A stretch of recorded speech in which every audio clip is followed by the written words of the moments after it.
My tenant complained about the terrible landlord for an hour. I owned the building. I was replacing a broken light fixture in the shared laundry room of my apartment building when I heard voices coming from the hallway. I'd owned this 6-unit property in the historic district for 8 years, ever since I'd saved enough from my accounting job to make the down payment. The building was my retirement plan and my pride, a 1920s brick walk-up that I maintained meticulously, even though it meant doing a lot of the work myself to keep costs down. I was wearing my usual maintenance clothes, paint-stained cargo pants, and a faded t-shirt from a 5K I'd run 5 years ago, my tool belt hanging heavy on my hips. Most tenants had no idea I was the owner because I never made a big deal about it. I'd learned early on that staying low-key meant people treated me like a normal person instead of putting on a show or saving up complaints for some formal interaction. 2 women walked into the laundry room carrying baskets, and I recognized one of them as Felicia from Unit 3B. She'd moved in about 4 months ago, a graphic designer in her late 20s who always paid rent on time through the online portal. I'd never actually spoken to her beyond a brief hello when she'd picked up her keys from the property manager I employed part-time. The other woman I didn't recognize, probably a friend helping with laundry day. They were deep in conversation and barely glanced at me as I stood on the stepladder adjusting the new fixture.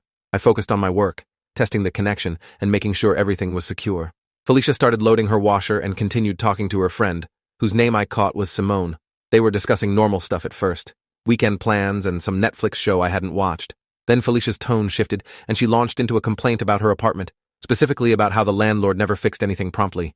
I kept my expression neutral and continued working on the light fixture, even though it was already installed correctly. I pretended to adjust the mounting bracket while listening to Felicia describe how she'd submitted a maintenance request 2 weeks ago about a dripping faucet, and nobody had responded yet. This was news to me because I checked the maintenance portal every morning and hadn't seen any requests from Unit 3B in over a month. Simone made sympathetic noises while Felicia warmed to her subject. She said the landlord was clearly one of those slumlords who bought up properties and then neglected them while collecting rent checks. She'd heard from other tenants that repairs took forever, and that the owner was some absent corporate entity that didn't care about the actual people living in the building. That last part was particularly ironic, considering I was standing 6 feet away from her, close enough to hand her a wrench if she'd asked. I'd bought this building specifically because I wanted to provide quality affordable housing in a neighborhood where developers were converting everything to luxury condos. But I kept quiet and moved to testing the light switch, flipping it on and off, while Felicia continued her monologue. She told Simone that the rent was reasonable, she'd give the landlord that much, but the place was falling apart. The hardwood floors creaked, the radiators clanked at night, and the windows were drafty in winter. She was paying for vintage charm, but what she was getting was vintage problems that nobody bothered to fix. Simone asked if she'd tried calling the landlord directly, and Felicia snorted. Felicia said she'd tried calling the number on her lease multiple times, but it always went to voicemail, and nobody called back. She'd sent emails that disappeared into the void. The only person she ever heard from was some property manager named Gretchen, who worked maybe 10 hours a week and was impossible to pin down. Gretchen had promised to pass along the maintenance requests to the owner, but clearly nothing was happening. I made a mental note to talk to Gretchen because this was the first I was hearing about communication problems. I paid her specifically to handle tenant issues and forward anything urgent to me immediately. If she was dropping the ball on basic communication, that was a problem I needed to address. Felicia loaded detergent into her machine and kept talking. She said she'd looked up the property records online and discovered the building was owned by some LLC with a generic name, which confirmed her suspicion that this was an investment property for some wealthy person who'd never set foot in the building. She imagined the owner was probably some trust fund kid who inherited money and bought real estate as a passive income stream without caring about the actual humans paying rent. Every assumption she made was wrong, but I stayed quiet and gathered my tools, putting them back in my toolbox with deliberate slowness. I was curious how far this would go and what else Felicia had convinced herself about the building and its management. Simone asked if the apartment was at least nice inside, trying to find something positive. Felicia admitted the layout was good and the location was perfect for her commute, but she was starting to think about moving because she didn't want to deal with an absent landlord who didn't maintain the property. She'd been looking at other apartments in the neighborhood, and while they were more expensive, at least they had responsive management. That got my attention because losing a good tenant over communication issues was exactly the kind of problem I tried to avoid. I closed my toolbox and was about to introduce myself when Felicia started on a new topic, this time about the building's policies. She complained that the landlord had all these ridiculous rules posted in the common areas. No bikes in the hallways, no noise after 10 p.m. on weeknights, keep the entrance clear of personal items. Felicia called them controlling and unnecessary, saying the landlord was probably some uptight person who wanted to micromanage everyone's lives instead of just letting people live normally. I'd actually implemented those policies after consultation with all the tenants when I first bought the building. The bike rule came from a fire marshal inspection that noted hallway obstructions were a safety hazard. The noise policy was requested by the elderly couple in Unit 1A who went to bed early. The entrance policy came after someone's stored boxes created a tripping hazard that nearly caused an injury. But Felicia had constructed this narrative of an overbearing absentee landlord without knowing any of the context. Felicia's washer started its cycle, and she leaned against the folding table, really getting into her complaints now. She told Simone that the worst part was the rent increase notice she'd gotten last month. Only $50, but still an increase when nothing in the building had improved. She called it greedy and typical of landlords who squeeze tenants for every penny while providing minimum service. I happen to know that $50 increase was directly tied to a 12% jump in property taxes that the city had assessed on all buildings in the historic district. I'd actually absorbed most of the increase myself and only passed along a fraction to tenants, but Felicia had interpreted it as pure profit-seeking. I'd included an explanation in the notice, but apparently she hadn't read past the number. Simone suggested Felicia should try to meet the landlord face-to-face to discuss her concerns, but Felicia laughed and said that would never happen. The landlord obviously avoided the tenants on purpose, probably because they knew how many complaints they'd have to face. She said she'd heard rumors the owner lived in some fancy suburb and only came by to collect rent checks, which wasn't true since I lived 3 blocks away and visited the building at least twice a week. I finished organizing my tools and picked up my toolbox, ready to head out and leave Felicia to her misconceptions. But then she said something that made me pause. Felicia told Simone that she'd actually filed a complaint with the city's rental housing division about the lack of maintenance responses. She'd documented the dripping faucet issue with photos and timestamps, along with records of her attempted contacts with management. She was building a case to potentially withhold rent until the landlord addressed the problems, and she'd found a tenants' rights organization that was advising her on the process. That was a serious escalation, and one that could create real legal and financial problems if not handled properly. I needed to address this immediately before it turned into a formal dispute that would waste everyone's time and money. But I wanted to hear the rest of what Felicia had to say first. She continued explaining to Simone that the tenants' rights group had told her that landlords who failed to maintain habitable conditions could face penalties, and that tenants had legal protection against retaliation.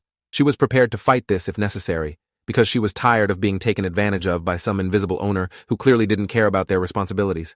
Felicia said she'd actually organized a meeting with 2 other tenants in the building who had similar complaints. They were talking about potentially going to the city council together to complain about negligent landlords in the neighborhood. She saw this as a bigger issue than just her apartment, part of a pattern of property owners treating buildings as pure investment vehicles without regard for the people living there. I set my toolbox down again and pulled out my phone, opening the maintenance portal app while standing there. I scrolled through the requests for the past 3 months, looking specifically for anything from Unit 3B. There was absolutely nothing logged. No dripping faucet, no communication attempts, nothing at all. Either Felicia had submitted requests through some other method that hadn't reached me, or she'd never actually submitted them through the proper channels. Simone's washer beeped, and she started transferring clothes to the dryer, while Felicia kept talking. She moved on to criticizing the building's amenities, saying that for what she paid, there should be better facilities. The laundry room only had 2 washers and 2 dryers for 6 units, and they were old models that took forever. The basement storage units were tiny and damp. There was no package receiving system, so deliveries just got left in the entrance where anyone could take them. Some of these were fair points, but others showed a lack of understanding about the realities of maintaining an older building. I'd actually upgraded the washers and dryers 3 years ago to high-efficiency models after the old ones died. The basement had humidity issues because of the building's age and location, something I'd partially addressed with dehumidifiers, but couldn't completely fix without major structural work. The package issue was something I'd been researching solutions for, but the building's layout made it challenging. Felicia told Simone she'd calculated that the landlord was probably pulling in at least $8,000 a month in rent from the building, and after mortgage and taxes, probably clearing several thousand in profit. She called it passive income that required no real work, just collecting checks while the building slowly deteriorated. She said people like that were part of why housing was unaffordable and why young people struggled to get ahead. The financial analysis was wildly off base. After mortgage, property taxes, insurance, utilities for common areas, Gretchen's salary, routine maintenance, and unexpected repairs, my actual profit margin on the building was closer to $800 a month in good months. Some months I broke even or lost money when major repairs came up. This wasn't passive income, it was an active second job that I poured hours into every week. But Felicia had constructed this entire narrative of a greedy slumlord profiting off tenant suffering, and she was angry about it. I could hear it in her voice as she described to Simone how unfair the whole system was and how landlords needed to be held accountable. She was working herself into real righteous indignation about someone who didn't actually exist in the way she imagined. I checked my watch and saw it was nearly 3 p.m.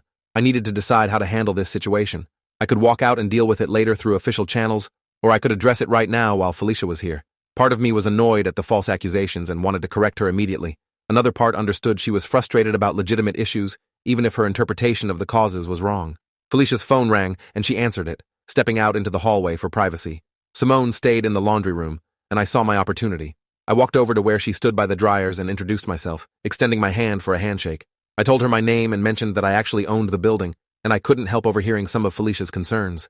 Simone's eyes went wide and she looked mortified, immediately apologizing and saying she was just visiting and didn't mean to be part of any complaints. I assured her she hadn't done anything wrong and that I actually appreciated hearing honest feedback about how tenants perceive the management. Simone glanced toward the hallway where Felicia was still on her phone call. She lowered her voice and asked if I was really the landlord, seeming genuinely surprised. I showed her my driver's license and pulled up the LLC documents on my phone to prove it. She looked uncomfortable but also curious, asking if I'd heard everything Felicia said. I confirmed that I had, and that I wanted to address the issues properly. I asked Simone if she knew any specific details about Felicia's maintenance requests or attempts to contact management. Simone said she only knew what Felicia had told her, that there was a dripping faucet, and that communication had been impossible. I pulled up my phone again and showed Simone the maintenance portal, scrolling through to demonstrate that there were no requests from Unit 3B. I asked if Felicia might have submitted requests some other way, and Simone suggested maybe she'd tried calling or emailing, but those messages hadn't gotten through. That pointed back to Gretchen as the communication breakdown point. Felicia came back into the laundry room, still looking at her phone, and didn't immediately notice that Simone and I were talking. When she looked up and saw us standing close together, she seemed confused. Simone's expression was somewhere between apologetic and anxious, and I could see Felicia trying to figure out what was happening. I introduced myself to Felicia, giving my full name and explaining that I owned the building. The color drained from her face so fast, I thought she might actually faint. Her mouth opened, but no sound came out for several seconds, while her brain caught up with the situation. Finally, she managed to stammer out something that might have been an apology, or might have been a question. I kept my tone professional and calm, not angry, but not friendly either.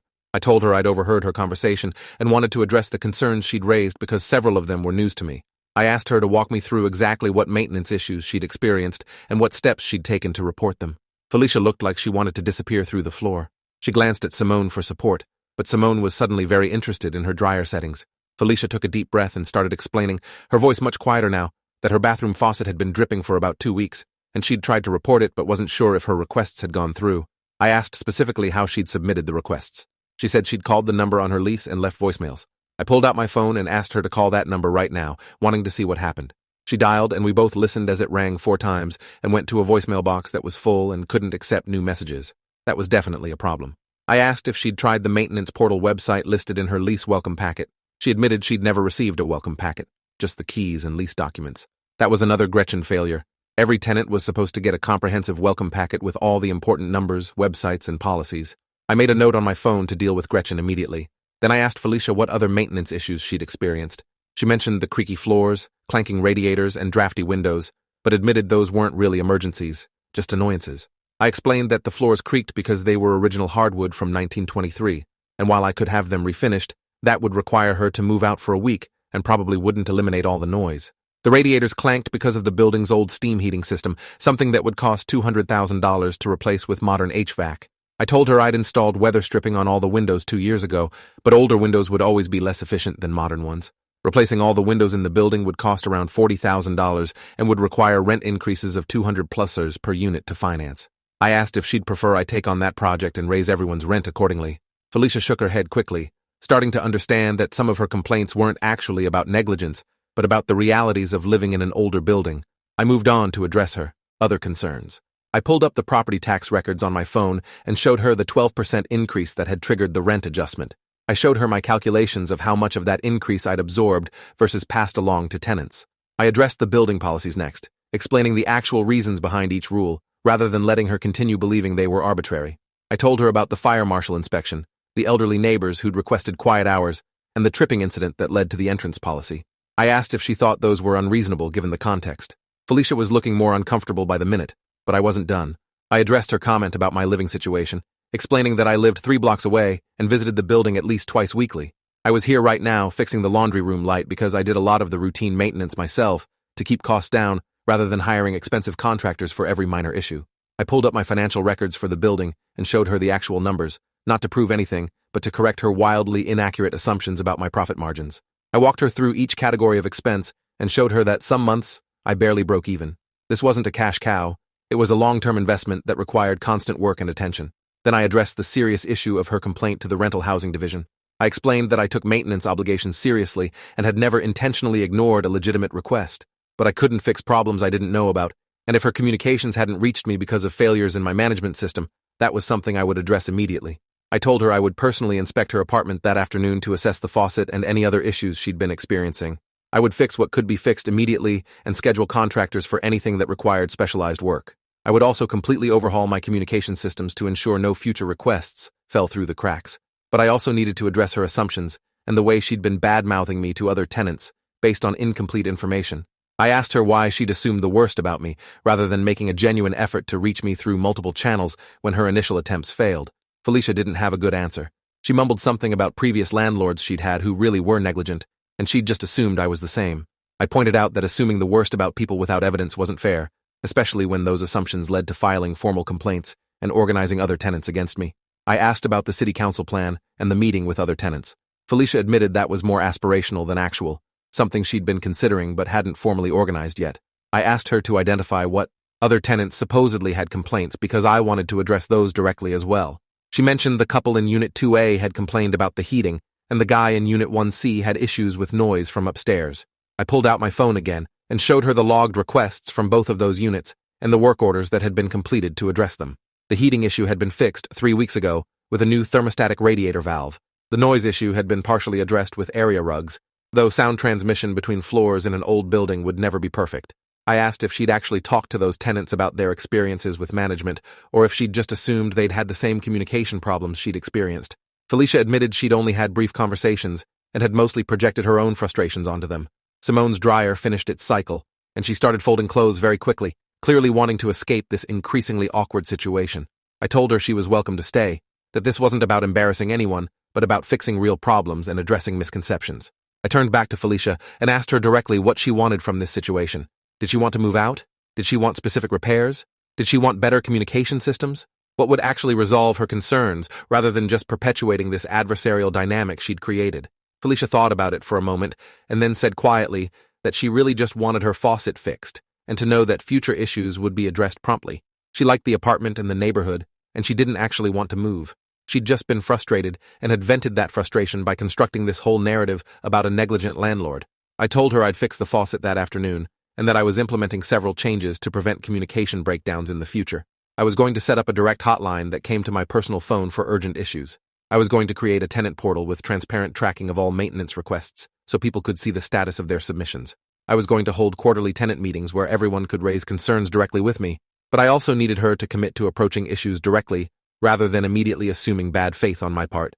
If something wasn't working, she needed to make multiple attempts through different channels rather than giving up after one failed voicemail. She needed to separate legitimate maintenance issues from the normal characteristics of living in a vintage building. Felicia nodded and apologized genuinely for the assumptions she'd made. She said she'd been wrong to badmouth me to others without knowing the full story, and she'd withdraw her complaint to the rental housing division once the faucet was fixed, and she could see that the communication systems were improving. I accepted her apology, but told her there would be consequences for the formal complaint she'd filed. I'd have to respond officially to the rental housing division with documentation of my maintenance protocols and evidence that her requests hadn't reached me through the proper channels. That response would note the communication failures that I was correcting, but it would also show that I'd never intentionally ignored her needs. I told Felicia I'd be at her apartment in an hour to look at the faucet, and I expected her to be there to walk me through any other concerns. I gave her my personal cell phone number and told her to save it for any future issues. I also told her I'd be having a serious conversation with Gretchen about the communication failures that had created this entire situation. Felicia thanked me quietly and grabbed her laundry basket, practically running out of the laundry room with Simone following close behind. I could hear them talking in hushed voices as they headed up the stairs, probably processing what had just happened. I stood there in the empty laundry room for a minute, thinking about how completely Felicia's assumptions had been wrong and how much unnecessary conflict had been created by simple communication failures. Part of me was frustrated with her for jumping to conclusions, but another part recognized that I had some responsibility here for creating a system that allowed requests to disappear into a void. I called Gretchen immediately and asked her to meet me at the building in 30 minutes. She sounded surprised, but agreed. When she arrived, I sat her down in the small office we maintained in the basement and asked her directly about the communication protocols. Gretchen admitted she'd been overwhelmed lately with personal issues and had let some things slip. The voicemail box had filled up weeks ago, and she'd forgotten to clear it. She'd been checking emails sporadically rather than daily. She hadn't been forwarding maintenance requests to me as promptly as she should have. She apologized and said she knew she'd dropped the ball. I appreciated her honesty but told her that this wasn't acceptable. Tenants depended on functioning communication channels, and when those broke down, it created exactly the kind of situation I'd just dealt with in the laundry room. I asked if the personal issues she mentioned were something that would continue affecting her work, or if this was a temporary situation. Gretchen said she was dealing with her mother's declining health, and it had been consuming a lot of her mental energy. She understood if I needed to replace her, but asked for a chance to get systems back on track. I told her I valued her work when she was fully present, but I needed reliability more than anything else.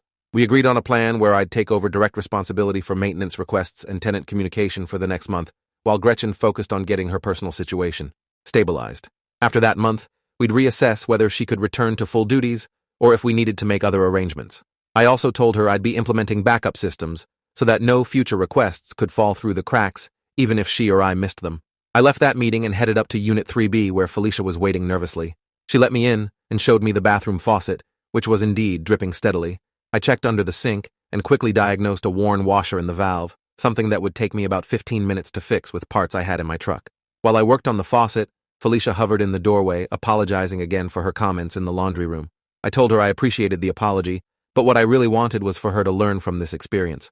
I explained that jumping to conclusions and sharing those conclusions with others could damage relationships and reputations unfairly. I asked if there were any other maintenance issues in the apartment while I was here. She showed me a loose cabinet handle in the kitchen and a window that didn't stay open properly. I fixed both issues on the spot with basic tools. The entire visit took less than 30 minutes, but it transformed Felicia's perception completely. She thanked me multiple times and said she felt terrible about how she'd characterized me to Simone and potentially to other tenants. I told her she could make it right by being accurate when she talked about the building management going forward. If she had good experiences, share those. If she had concerns, bring them to me directly rather than assuming the worst. Over the next few weeks, I implemented all the changes I'd promised. I set up a new maintenance portal with transparent request tracking. I established a hotline that forwarded urgent calls directly to my cell phone. I sent a building-wide email introducing myself properly and explaining the communication improvements. I scheduled the first quarterly tenant meeting for the following month. The response from tenants was overwhelmingly positive. Several people thanked me for being proactive about improving systems. The couple in Unit 2A said they'd had a good experience with the heating repair and hadn't actually been complaining about management. The guy in Unit 1C appreciated the effort on the noise issue and understood the limitations of the building's construction. I also made good on the minor improvements I could afford. I upgraded the package situation by installing a secure locker system in the entrance that cost $600, but solved a real problem. I added a third washer and dryer to the laundry room by converting some unused storage space, financed by a small rent increase that I explained clearly, and that tenants actually supported because they could see the direct benefit. Felicia became one of the building's most reliable tenants after our encounter. She attended every quarterly meeting and offered thoughtful suggestions for improvements. She actually apologized to me again a month later and said the whole experience had taught her an important lesson about assumptions and communication. 6 months after the laundry room incident, I ran into Felicia in the hallway, and she mentioned she'd just signed her lease renewal. She told me she'd been looking at other apartments but realized she had it pretty good here, with a responsive landlord who actually cared about the property. She'd recommended the building to 2 friends who were apartment hunting, and one of them ended up renting Unit 2C when it became available. The situation with Gretchen resolved itself naturally when she decided to step back from the property manager role to focus on her family situation. I hired a new part-time manager named Oscar, who was more organized and reliable, and the communication systems ran smoothly under his oversight. A year later, the building was running better than ever, and I'd learned valuable lessons about the importance of visible, accessible leadership even when you preferred to work behind the scenes. Thanks for sticking with this story. If you found it interesting, subscribe for more real-life tales about assumptions and the truth behind them.